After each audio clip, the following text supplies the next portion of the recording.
ಹಿಗ್ಗಿನಡೆ ಮುಂದೆ, ಜಗ್ಗದೆಯ ಕುಗ್ಗದೆಯ ಹಿಗ್ಗಿನಡೆ ಮುಂದೆ. ಶುಭೋದಯ. ಎಲ್ಲರಿಗೂ 28ನೇ ಸ್ವಾತಂತ್ರ್ಯ ದಿನಾಚರಣೆಯ ಶುಭಾಶಯಗಳು. ಸ್ನೇಹಿತರೆ, ನಿಮಗಿದು ತಿಳಿದಿದೆಯೇ? ಈ ಬಾರಿ 78ನೇ ಸ್ವಾತಂತ್ರ್ಯ ದಿನಾಚರಣೆಯನ್ನು ವಿಕಸಿತ ಭಾರತ ಎಂಬ ಧ್ಯೇಯೋದ್ದೇಶದೊಂದಿಗೆ ಆಚರಿಸಲಾಗುತ್ತಿದೆ. ಓ ಹೌದಾ? ಹಾಗಾದರೆ ನಮ್ಮ ಕನಸಿನ ವಿಕಸಿತ ಭಾರತ ಹೇಗಿರಬೇಕು ಅಂತೀಯಾ?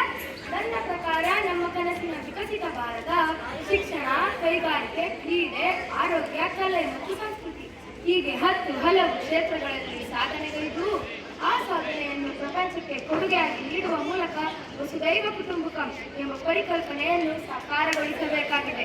ಹೀಗೆ ಅಭಿವೃದ್ಧಿ ಪಥದಲ್ಲಿ ಸಾಗಿ ಪ್ರಪಂಚದಾದ್ಯಂತ ಕೀರ್ತಿ ಪತಾಕೆಯನ್ನು ಹಾರಿಸಬೇಕು. ಭಾರತ ಇದೊಡನೆ ಎಲ್ಲರೂ ಸೇರಿಸಿ ಗೌರವಿಸುವಂತಿರಬೇಕು. ಈ ಹಿಂದೆ ಭಾರತವನ್ನು ಪ್ರವರ್ಧಮಾನಕ್ಕೆ ಬೆರಗೊಳ್ಳದ ಸ್ಥಿತಿಯನ್ನು ಉಂಟು ಮಾಡಿದ್ದು, ಆ ಪರಿಸ್ಥಿತಿಯನ್ನು ಎದುರಿಸಿ ಇತ್ತೀಚಿನ ದಿನಗಳಲ್ಲಿ ಗೆಲುವಿನ ಚುಕ್ಕಾಣಿ ಹಿಡಿದು ಮುಂದೆ ಸಾಗುತ್ತಿದ್ದೇವೆ. ಅನಾದಿ ಕಾಲದಿಂದಲೂ ಭಾರತ ವಿಶ್ವಗುರು ಎಂಬ ಖ್ಯಾತಿ ಪಡೆದಿತ್ತು. ಈಗ ಮತ್ತೆ ವಿಶ್ವಗುರು ಎನಿಸಿಕೊಳ್ಳುವಾಗ ದಾಪುಗಾಲು ಹಾಕುತ್ತಿದೆ. ಈ ನಿಟ್ಟಿನಲ್ಲಿ ಪೂರಕವಾಗಿ ಕಾರ್ಯೋನ್ಮುಖರಾಗಬೇಕು. ಇದು ನಿಜಕ್ಕೂ ಸಾಧ್ಯವೇ? ಖಂಡಿತ ಸಾಧ್ಯ. ಇದಕ್ಕೆ ನನ್ನಂತಹ ಎಲ್ಲಾ ಭಾರತೀಯ ನಾಗರಿಕರ ಪ್ರೋತ್ಸಾಹ ಮತ್ತು ಸಹಕಾರ ಅತ್ಯಗತ್ಯ. ಈ ರೀತಿ ಸಾಧನೆಯನ್ನು ಮಾಡಬೇಕೆಂದರೆ ಇದಕ್ಕೆ ಬದ್ಧರಾಗಿ ಯಾವುದು ಹೇಳು ನೋಡೋಣ? ಶಿಕ್ಷಣ ವ್ಯವಸ್ಥೆ ತಾನೇ? ಸರಿಯಾಗಿ ಹೇಳಿದೆ. ಈ ಶಿಕ್ಷಣ ವ್ಯವಸ್ಥೆ ಎಲ್ಲಾ ಶ್ರೀಸಾಮಾನ್ಯರಿಗೂ ಕೈಗೆಟುಕುವಂತಿರಬೇಕು. ತಂತ್ರಜ್ಞಾನ, ಸಂಸ್ಕೃತಿ ಮತ್ತು ಸ್ವಾವಲಂಬನೆಯನ್ನು ಕಲ್ಪಿಸುವಂತಹ ಜವಾಬ್ದಾರಿಯುತ ಕೆಲಸವನ್ನು ಶಿಕ್ಷಣ ವ್ಯವಸ್ಥೆ ಹಮ್ಮಿಕೊಂಡರೆ ಅದನ್ನು ಶಿಸ್ತುಬದ್ಧವಾಗಿ ಬದುಕಲ್ಲಿ ವಿದ್ಯಾರ್ಥಿಗಳು ಕಾಯ್ದುಕೊಳ್ಳಬೇಕು. ಹಾಗಾದರೆ ಕೃಷಿ ಕ್ಷೇತ್ರದಲ್ಲಿ ನಮ್ಮ ಕನಸಿನ ವಿಕಸಿತ ಭಾರತ ಹೇಗಿರುತ್ತೆ ಅಂತ ನೀವು ಹೇಳಿ ನೋಡೋಣ. ಕೃಷಿ ಭಾರತದ ಬೆನ್ನೆಲುಬು. ಅಂತಹ ಕೃಷಿಗೆ ವೈಜ್ಞಾನಿಕ ಮತ್ತು ತಂತ್ರಜ್ಞಾನ ಮೇಳೈಸಿದರೆ ಉತ್ತಮ ಗುಣಮಟ್ಟ ಮತ್ತು ಅಧಿಕ ಉತ್ಪಾದನೆಯನ್ನು ಪಡೆಯಬಹುದು. ಆ ಮೂಲಕ ಆರ್ಥಿಕ ವ್ಯವಸ್ಥೆಗೆ ಹೆಚ್ಚಿನ ಕೊಡುಗೆ ನೀಡಬಹುದು ಅಲ್ವಾ? ಭಾರತದ ಪ್ರತಿಯೊಬ್ಬ ವಿದ್ಯಾವಂತ ನಾಗರಿಕನು ನಿರುದ್ಯೋಗಿಯಾಗಿ ಕೂರದೆ ಸರ್ಕಾರದ ಯೋಜನೆಗಳಾದ startup India, make in India, digital India, Mudra ಯೋಜನೆಗಳು ಫಲಾನುಭವವನ್ನು ಪಡೆದು ತನ್ನ ಜೀವನವನ್ನು ತಾನೇ ಸ್ವಾವಲಂಬಿಯಾಗಿ ರೂಪಿಸಿಕೊಳ್ಳಬೇಕು. ಆಗ ಮಾತ್ರ ವಿಕಸಿತ ಭಾರತವನ್ನು ಕಾಣಲು ಸಾಧ್ಯ. ಹಾಗಾದರೆ ಕಲೆ ಮತ್ತು ಸಂಸ್ಕೃತಿಯ ವಿಕಸಿತ ಭಾರತ ಹೇಗಿರುತ್ತೆ? ಕಲೆ ಮತ್ತು ಸಂಸ್ಕೃತಿ ಭಾರತದ ಹೆಗ್ಗುರುತು. ಆದರೆ ಭಾರತದ ಅನೇಕ ಕಲೆಗಳು ಅಳಿವಿನ ಅಂಚಿನಲ್ಲಿ ಇರುವುದು ವಿಪರ್ಯಾಸವೇ ಸರಿ.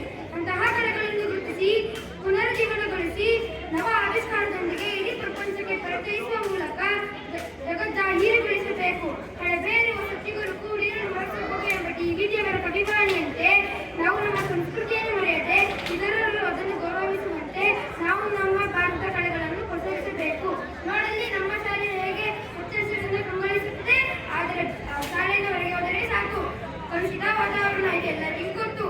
ಇದನ್ನು ಸುಧಾರಿಸುವ ಮೂಲಕ ವಿಕಸಿತ ಭಾರತವನ್ನು ಹೇಗೆ ಕಟ್ಟಬಹುದು ಹೇಳು? ನಮ್ಮ ಸುತ್ತಮುತ್ತಲಿನ ಪರಿಸರವನ್ನು ನೈರ್ಮಲ್ಯದಿಂದ ಇರಿಸಿಕೊಳ್ಳಬೇಕು. ಏಕೆಂದರೆ ನಾವು ನಮ್ಮ ಪರಿಸರವನ್ನು ನಮ್ಮ ಪೂರ್ವಜರಿಂದ ಪಡೆದಿಲ್ಲ, ಬದಲಾಗಿ ನಮ್ಮ ಮುಂದಿನ ಪೀಳಿಗೆಯಿಂದ ಎಲ್ಲವನ್ನು ಪಡೆದಿದ್ದೇವೆ. ಅದಕ್ಕೆ ನಮ್ಮ ತರಗತಿ ಮತ್ತು ನಮ್ಮ ಮನೆಯ ಸುತ್ತಮುತ್ತ ಕಸ ಕಡ್ಡಿ ಹಾಕಿದಂತೆ ಎಚ್ಚರ ವಹಿಸಬೇಕು. ಗಿಡಮರಗಳನ್ನು ಬೆಳೆಸಬೇಕು. ನಮ್ಮಿಂದ ಪರಿಸರಕ್ಕೆ ಕಿಂಚಿತ್ತೂ ಹಾನಿಯಾಗದಂತೆ ನೋಡಿಕೊಳ್ಳುವುದು ನಮ್ಮೆಲ್ಲರ ಕರ್ತವ್ಯ. ಇನ್ನು ಕ್ರೀಡೆಯ ವಿಷಯಕ್ಕೆ ಬಂದರೆ ಕ್ರೀಡೆ ಎಂದರೆ ಕೇವಲ ಕ್ರಿಕೆಟ್ ಎಂದಾಗಿದೆ. ಆದ್ದರಿಂದ ಕ್ರೀಡೆಯಲ್ಲಿ ಪ್ರಗತಿಯನ್ನು ಸಾಧಿಸಬೇಕಾದರೆ ಮಕ್ಕಳು ಮತ್ತು ಯುವಕರಲ್ಲಿರುವ ಪ್ರತಿಭೆಯನ್ನು ಗುರುತಿಸಬೇಕು ಮತ್ತು ಕ್ರೀಡೆಗೆ ಮೂಲಸೌಕರ್ಯವನ್ನು ನೀಡಬೇಕು. ಅದಕ್ಕಾಗಿ ಸರ್ಕಾರದ ಯೋಜನೆಗಳನ್ನು ಪೂರ್ಣವಾಗಿ ಪಡೆದು ಸಾಧನೆಗೈಯಬೇಕು. ಇದಕ್ಕೆ ನಿದರ್ಶನವೇ ಬಂತೆ ಇತ್ತೀಚೆಗೆ ನಡೆದ ಪ್ಯಾರಿಸ್ ಒಲಿಂಪಿಕ್ಸ್ನಲ್ಲಿ ಸಾಧನೆಗೈದ ಮನು ಭಾಕರ್ ಮತ್ತು ಸರ್ಬ್ಜೋತ್ ಸಿಂಗ್ ರವರು ಪಿಸ್ತೂಲ್ ಶೂಟಿಂಗ್ನಲ್ಲಿ ಕಂಚಿನ ಪದಕವನ್ನು ಪಡೆದಿದ್ದಾರೆ. ಮನು ಭಾಕರ್ ಅವರು ಖೇಲೋ ಇಂಡಿಯಾ ಎಂಬ ಯೋಜನೆ ಅಡಿಯಲ್ಲಿ ತರಬೇತಿಯನ್ನು ಪಡೆದು 2 ಕಂಚಿನ ಪದಕವನ್ನು ಪಡೆದಿದ್ದಾರೆ. ಪ್ರಸ್ತುತ ಒಲಿಂಪಿಕ್ಸ್ನಲ್ಲಿ ಪಡೆದಿರುವ ಪದಕಗಳಿಗೂ ಮತ್ತು ನಮ್ಮ ದೇಶದ ಜನಸಂಖ್ಯೆಯನ್ನು ಯೋಚಿಸಿದರೆ ನಮ್ಮ ಭಾರತಾಂಬೆಯ ಮೆಡಲಿಗೆ ಪದಕಗಳ ಸುರಿಮಳೆಗೆ ಸುರಿಯಬೇಕಾಗಿತ್ತು. ಇದಕ್ಕೆ ಕ್ರೀಡಾಪಟುಗಳಿಗೆ ಪ್ರೋತ್ಸಾಹದ ಅವಶ್ಯಕತೆ ಇದೆ. ಅರ್ಹತೆ ಮತ್ತು ಸಾಮರ್ಥ್ಯದ ಆಧಾರದ ಮೇಲೆ ಅವಕಾಶವನ್ನು ಕಲ್ಪಿಸುವ ಮೂಲಕ ಪದಕಗಳ ಬೇಟೆಯಾಡಬೇಕಿದೆ.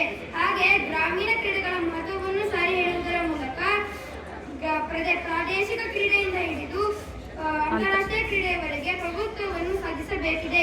ಇದೆಲ್ಲವನ್ನೂ ಸಾಧಿಸಬೇಕು ಎಂದರೆ ಇದು ಆರೋಗ್ಯ ಮತ್ತು ಸದೃಢವಾದ ವ್ಯಕ್ತಿಯಿಂದ ಮಾತ್ರ ಸಾಧ್ಯ. ಈಗ ನಿಮಗೆ ಗೊತ್ತಾಯ್ತಾ ನಾನು ಯಾವುದರ ಬಗ್ಗೆ ಹೇಳೋದಕ್ಕೆ ಹೊರಟಿದ್ದೀನಿ ಅಂತ? ಆರೋಗ್ಯವೇ ಬಗ್ಗೆ ತಾನೇ? ಆರೋಗ್ಯವಂತ ಜನ ಸಮೂಹ ಮಾತ್ರ ಆರೋಗ್ಯ ಸಮಾಜ ಸೃಷ್ಟಿಸಲು ಸಾಧ್ಯ. ಆರೋಗ್ಯವೆಂದರೆ ದೈಹಿಕ, ಮಾನಸಿಕ, ಸಾಮಾಜಿಕ, ಭಾವನಾತ್ಮಕ, ಜೈವಿಕ ಮತ್ತು ಬೌದ್ಧಿಕವಾಗಿ ಸದೃಢವಾಗಿರುವುದಾಗಿದೆ. ಅದಕ್ಕೆ ಯೋಗ, ಧ್ಯಾನ, ಸಾತ್ವಿಕ ಆಹಾರ ಪದ್ಧತಿಯ ಮೂಲಕ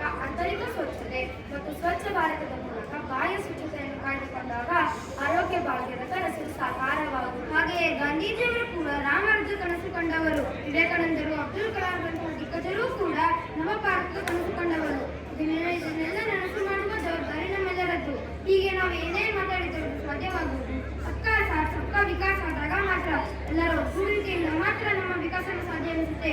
ಹೀಗೆ ನಮಗೆ ಈ ಸಂದರ್ಭದಲ್ಲಿ ಒಂದು ಗೀತೆ ನೆನಪಾಗುತ್ತಿದೆ. ಭಾರತ ದೇಶದ ಬಡವರ ಕಂಬನಿ ಒರೆಸುವ ನಾಯಕ ನೀನಾಗು, ಭಾರತೀಯರ ವಿಶ್ವ ಪ್ರೇಮವ ಮೆರೆಸುವ ಜ್ಞಾನಿ ನೀನಾಗು, ಭಾರತೀಯರ ಭವ್ಯ ಭವಿಷ್ಯ ಬೆಳಗುವ ಜ್ಞಾನಿ ನೀನಾಗು, ಬೆಳಗುವ ವಿಜ್ಞಾನಿ ನೀನಾಗು. ಭೂಮಂಡಲದ ಆಕಾರವನ್ನೀಗುವ ಶಕ್ತಿಯು ನೀನಾಗು, ಮಾರಕ ಶಕ್ತಿಯ ದೂರಗೈಯುವ ವೀರ ಶಿರೋಮಣಿ ನೀನಾಗು, ಬ್ರಹ್ಮಾಂಡವನ್ನು ಬೆಳಗುವ ಶಕ್ತಿಯ ಕಾಣುವ ಯೋಗಿಯು ನೀನಾಗು, ಕಾಣುವ ಯೋಗಿಯು ನೀನಾಗು. ಹಿಂದೂಸ್ತಾನವು ಎಂದೂ ಮರೆಯದ ಭಾರತ ರತ್ನ ನಾವಾಗೋಣ, ಕನ್ನಡ ಹಿರಿಮೆಯ ಮಗುವಾಗೋಣ, ಕನ್ನಡ ಹಿರಿಮೆಯ ಸಿರಿಯಾಗೋಣ. ಹಿಂದೂಸ್ತಾನವು ಎಂದೂ ಮರೆಯದ ಭಾರತ ರತ್ನ ನಾವಾಗೋಣ. ಇಂತಹ ಪುಣ್ಯಭೂಮಿ ಸುಭಾಷ್ ಚಂದ್ರ ಬೋಸ್, ಭಗತ್ ಸಿಂಗ್, ಶಿವಾಜಿ ಮಹಾರಾಜ್, ರಾಣಿ ಲಕ್ಷ್ಮೀಬಾಯಿ, ಚಂದ್ರಶೇಖರ್ ಆಜಾದ್ ಅಂತ ಹುತಾತ್ಮರ ಬಲಿದಾನಕ್ಕೆ ಬೆಲೆ ಕಟ್ಟಬೇಕಾದರೆ ಇವರನ್ನು ಸ್ಮರಿಸಿದರೆ ಸಾಲದು. ಇವರು ದಿಟ್ಟ ಹಾಗೂ ಧೈರ್ಯ ಸಾಹಸದ ಹಾದಿಯಲ್ಲಿ ನಡೆದು ಈ ನಮ್ಮ ಪುಣ್ಯಭೂಮಿಯಕ್ಕೆ ಕೀರ್ತಿ ತರೋಣ. ಹೀಗೆ ಪ್ರತಿಯೊಬ್ಬರೂ ತಮ್ಮ ಆಸಕ್ತಿದಾಯಕ ಕ್ಷೇತ್ರದಲ್ಲಿ ತಮ್ಮನ್ನು ತಾವು ಪೂರ್ಣವಾಗಿ ತೊಡಗಿಸಿಕೊಂಡು ರಾಷ್ಟ್ರದ ಏಳಿಗೆಗೆ ದುಡಿದಾಗ ಮಾತ್ರ ವಿಕಸಿತ ಭಾರತವನ್ನು ಕಾಣಲು ಸಾಧ್ಯ.